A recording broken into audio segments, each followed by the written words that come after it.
Le second sujet que je voudrais aborder, c'est le narratif des dirigeants politiques africains à propos de la secte Boko Haram qui ensanglante le Nigeria, le Tchad et le Cameroun, le Niger. La question du narratif est extrêmement importante en politique. Parce que le narratif, c'est la manière de raconter ce qu'on vit. Et cette manière de raconter ce qu'on vit détermine notre pensée et détermine notre manière d'agir. Le narratif, c'est le mode d'intelligibilité, de compréhension d'une situation. Et celui qui a un narratif, qu'il diffuse, influence ainsi l'intelligence de ceux qui l'écoutent. Quand les dirigeants africains au pouvoir, ou même les leaders de l'opposition africaine, condamnent Boko Haram, ils valident l'idée qu'il existerait une organisation autonome, indépendante, qui s'appellerait Boko Haram et qui attaque l'Afrique pour imposer aux Africains d'être des musulmans. Or, cette idée est fausse. L'Afrique n'est pas attaquée par des groupes qui souhaiteraient que les Africains pratiquent un certain islam. Ce n'est pas vrai. Le concept de djihadisme a été utilisé pour tromper la vigilance des opinions africaines et mondiales à propos de la nature profonde de la déstabilisation qui a été conçue par la grande alliance impérialiste de l'OTAN contre l'Afrique. Je voudrais parler en particulier de Boko Haram. Abou Bakar Shekou ou Shekaou, l'un des chefs les plus célèbres de Boko Haram, a à un moment donné annoncé qu'il faisait complètement allégeance à l'État islamique. Nous avons de nombreuses preuves de cette déclaration d'Abou Bakar Shekaou, relayée par tous les médias occidentaux qui ont pris l'habitude de donner la parole à tous ces chefs terroristes. Je recommence. Il faut que les dirigeants africains arrêtent de mentir aux peuples africains. Boko Haram a reconnu être un démembrement de l'État islamique. Mais qui a créé l'État islamique? Je donne la parole au président nouvellement élu des États-Unis d'Amérique pour nous dire qui a créé Boko Haram. Je donne la parole au président nouvellement élu des États-Unis d'Amérique pour qu'il nous dise qui a créé Boko Haram. Et comme ça, on va savoir, qui a créé l'État islamique. Ce qui nous permettra de savoir qui a créé Boko Haram. Parce que Boko Haram a reconnu que ses patrons, ce sont les dirigeants de l'État islamique. D'accord? Donc si nous savons qui a créé l'État islamique, nous savons qui a créé Boko Haram. Et là, nous allons donner la parole à un homme dont la voix est autorisée. Les Américains viennent de lui redonner la présidence des États-Unis d'Amérique. Cet homme s'appelle Donald Trump. Et voilà ce qu'il dit. Je vous le fais écouter. Donald Trump. Voilà. Aux États-Unis, Donald Trump ne recule devant rien pour tenter de discréditer son adversaire dans la course à la Maison-Blanche. Distancé dans les sondages, le candidat républicain a affirmé qu'Hillary Clinton, ex-secrétaire d'État entre 2009 et 2013, avait contribué à faire naître l'organisation terroriste État islamique. Il l'a dit lors d'un meeting en Floride. Notre gouvernement est à l'origine du groupe État islamique. Pour moi, le président Obama et Hillary Clinton sont les fondateurs de l'État islamique. En fait, Hillary Clinton pourrait se voir remettre une distinction. Vous savez, comme on dit chez les sportifs, le trophée du meilleur joueur. Eh bien, le groupe État islamique pourrait lui décerner une telle récompense. ISIS will hand her the most valuable player award. L'équipe d'Hillary Clinton a dénoncé les propos de Trump tout en pointant du doigt l'inexpérience du candidat républicain sur les questions internationales. Cela dit, dans le camp démocrate, on sait que c'est sur le terrain économique. Je m'arrête là. Le président Donald Trump nous donne quelle information? Pendant que les dirigeants africains pissent dans leur froc. Le président Donald Trump nous dit quoi? Écrivez ce que Donald Trump a dit. Ce n'est pas moi. Vous avez entendu, là, il parlait, on a traduit. C'est une vidéo de Euronews que je vous ai fait écouter.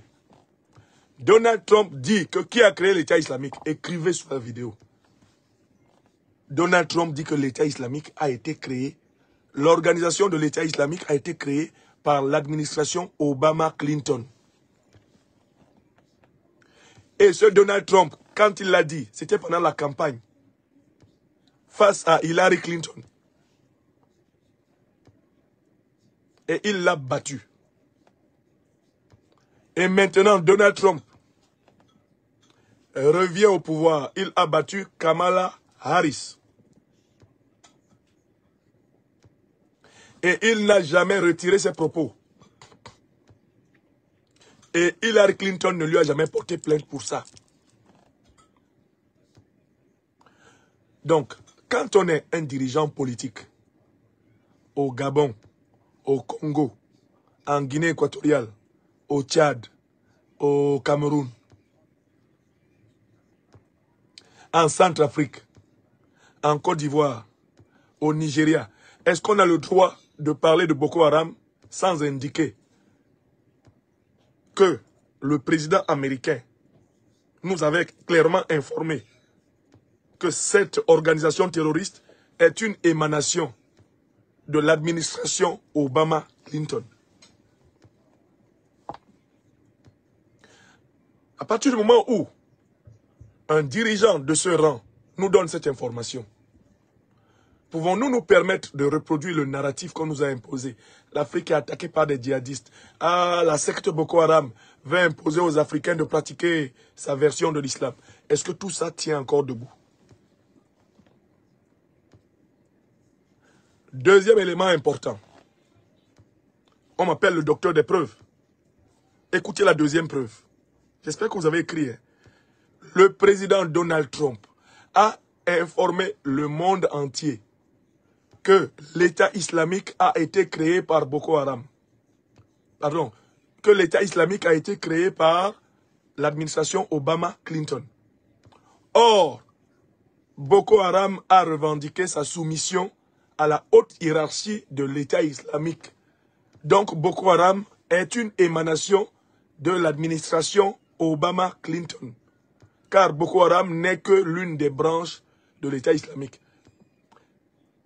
Et c'est la même histoire pour Al-Qaïda, créée dans les années 80 pour combattre les soviétiques en Afghanistan. Il s'agit d'une organisation née par la volonté des renseignements généraux otaniens. Oussama Ben Laden est un ancien agent de la CIA qui s'est retourné contre elle. Mais c'est un ancien agent, son organisation est née sous cette égide. C'est ce que nous disent tous les documents, toutes les enquêtes, comme ce livre, eh bien, de Maxime Chey, CIA, pétrodollar et djihad. Lisez ce beau petit livre de Maxime Chey, CIA, pétrodollar et djihad. Vous allez voir que ce soi-disant djihad n'en est jamais un, ce n'est pas le djihad. C'est une manipulation pour salir la religion musulmane. Ça n'a rien à voir avec la religion. Ce sont des mercenaires. Pour se cacher, ils utilisent la façade de la religion islamique. En réalité, ce sont des bandits. Ils sont payés pour tuer, pour terroriser, afin que leurs maîtres viennent imposer leur base militaire et viennent contrôler les richesses naturelles des pays africains et contrôler leur gouvernement. Bon. Mais j'ai une autre preuve à propos de Boko Haram. Puisque Boko Haram a ouvertement revendiqué son allégeance à l'État islamique et que Donald Trump nous dit c'est l'administration Obama et Clinton qui a créé. Est-ce que vous savez qu'il y a eu une affaire ici à Paris, au tribunal, entre le groupe cimentier mondial, très célèbre, nommé Lafarge. Une affaire dans laquelle ce groupe a été condamné pour avoir financé l'État islamique au Moyen-Orient. C'est-à-dire en Syrie et en Irak. Je recommence. Est-ce que vous savez qu'ici à Paris, là, au tribunal, le grand groupe cimentier français Lafarge, premier groupe cimentier mondial pendant plusieurs années, a été condamné pour avoir financé l'État islamique en Irak et en Syrie. Est-ce que vous le saviez? Mais il y a autre chose que vous ne saviez pas. C'est que Madame Hillary Clinton, à un moment donné de sa carrière, était membre du conseil d'administration du groupe Lafarge. Le grand groupe cimentier Lafarge. Hillary Clinton était membre du conseil d'administration. Ce groupe a été condamné ici à Paris pour avoir financé l'État islamique. Vous voyez que Donald Trump ne ment pas? Est-ce que vous voyez que Donald Trump ne ment pas? J'ajoute une troisième preuve.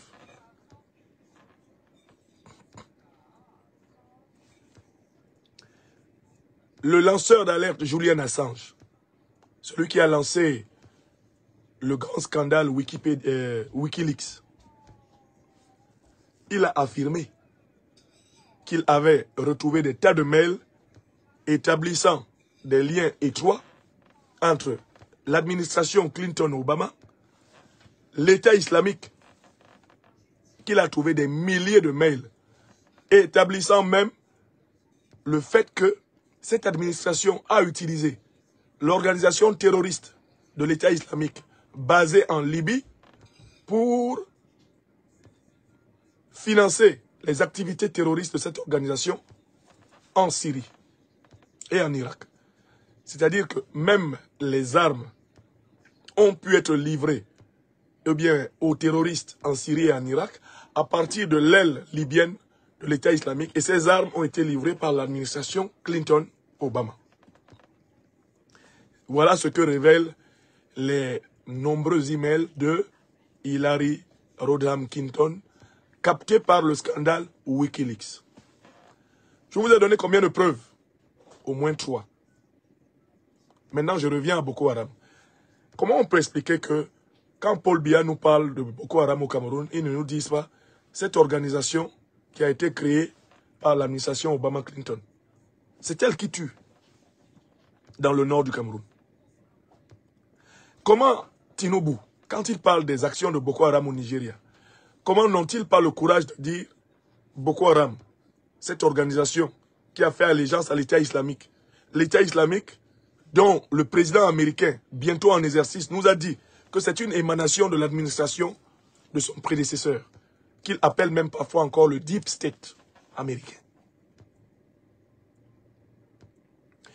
Comment les dirigeants tchadiens, comme le président Mahamat Déby, peuvent dire qu'ils mènent une guerre contre Boko Haram sans avoir le courage de nommer ceux qui ont créé Boko Haram, ceux sous qui Boko Haram a fait allégeance, ceux dont le président Trump nous dit ils ont créé.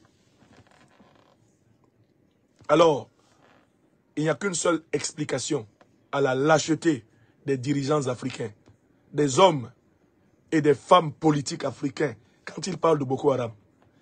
C'est parce qu'ils ne veulent pas s'attaquer au problème fondamental de la souveraineté africaine. Je recommence une deuxième fois. La seule raison pour laquelle ils n'ont pas le courage de dire que Boko Haram et Al-Qaïda sont des émanations de l'OTAN, c'est parce qu'ils ne veulent pas se battre pour que l'Afrique soit souveraine.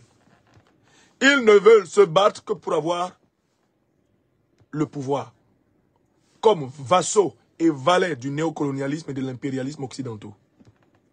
Tous les dirigeants africains qui n'ont pas le courage de nommer clairement l'ennemi des peuples africains, c'est-à-dire de rattacher le terrorisme à l'impérialisme, l'invasion du Sahel à la destruction de la Libye par l'OTAN. Tous les dirigeants africains qui sont incapables de reprendre les preuves que je viens de vous donner et qu'ils possèdent toutes, ils le font parce qu'ils sont imbus du micro-pouvoir, du pouvoir rikiki qu'ils obtiennent comme valets néocolonisés soumis à l'impérium.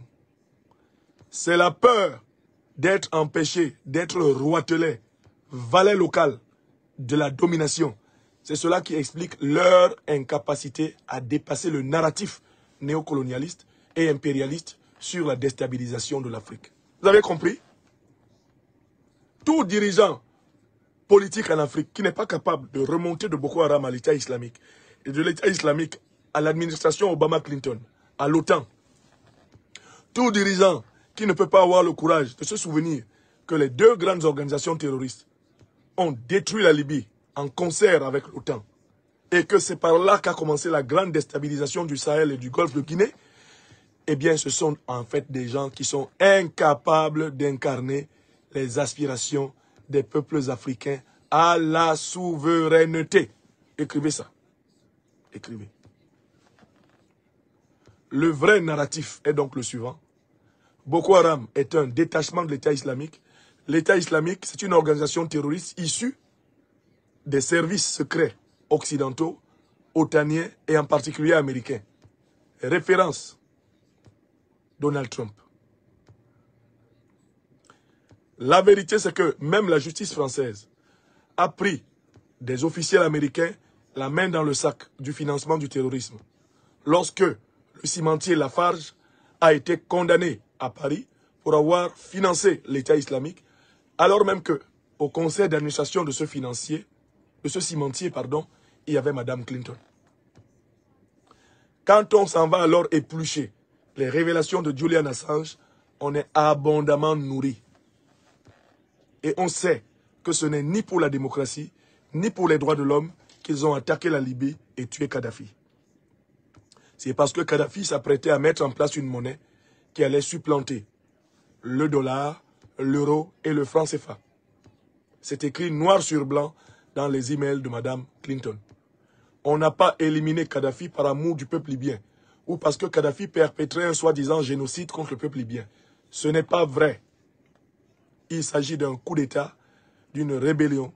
Il s'agit d'une agression terroriste, impérialiste, qui avait pour but de dépouiller la Libye et d'empêcher que la Libye devienne le fer de lance de la souveraineté africaine. Voilà la vérité. La première chose, abonnez-vous à cette page, cliquez sur le bouton s'abonner qui s'affiche juste en bas. Et la deuxième chose, cliquez sur la cloche de notification pour ne rater aucune des vidéos que je publie ici très régulièrement. Retrouvez KDV sur YouTube, Facebook, TikTok.